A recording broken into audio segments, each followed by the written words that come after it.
The air battle over Nis occurred on 7 November 1944 over Nis, in Serbia, between the air forces of the United States and the Soviet Union in World War II.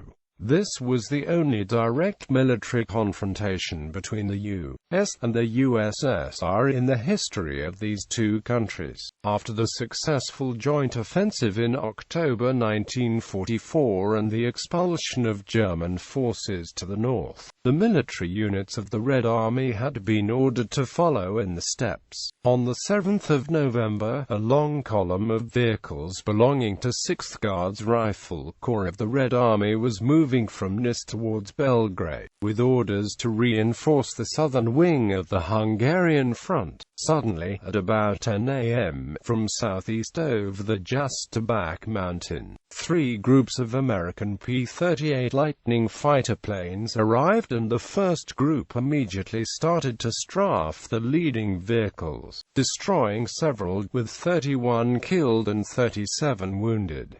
The commander of the corps, Lieutenant General G.P. Kitov, was also killed in this attack, while the second group of U.S. P-38 planes were starting their attack. The commander of the 17th Air Army, General Sudek, who was at the Nis Air Base at the time, issued an order for immediate takeoff to the pilots on duty flying Yakovlev Yak-3 fighters from 659th Regiment of 288th Air Division based at Nis. The American planes shifted the fire to the Soviet fighters, which were taking off in spite of clearly visible large red star markings on their wings. One of the Yak-3s was destroyed right away. The P-38s then climbed to about 500 meters and formed a defensive circle above the city of Nis itself, waiting to see how well this uncertain situation would be resolved. According to aeronautical engineer Dragoslav Dimic, who as a child was among the gathered inhabitants of Nis,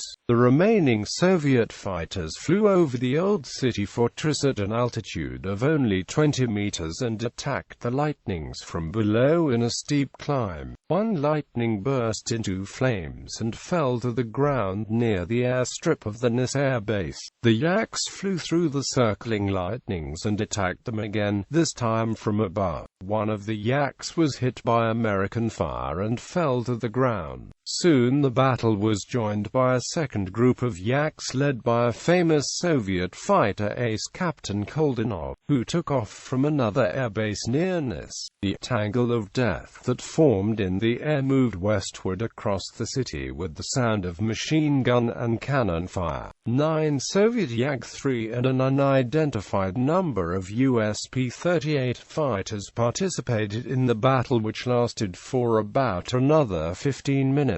According to American author Glenn Bowes, 4 Yaks and 2 Lightnings were lost, while Russian sources state that 3 Yaks and 4 P-38s have been destroyed. Joko Drekan, a partisan officer who was based at Nis Airport at the time, wrote in his diary that Americans lost 7 and Soviet 3 planes. The real numbers will be known only after the official documents from Russian and US archives about this event are declassified.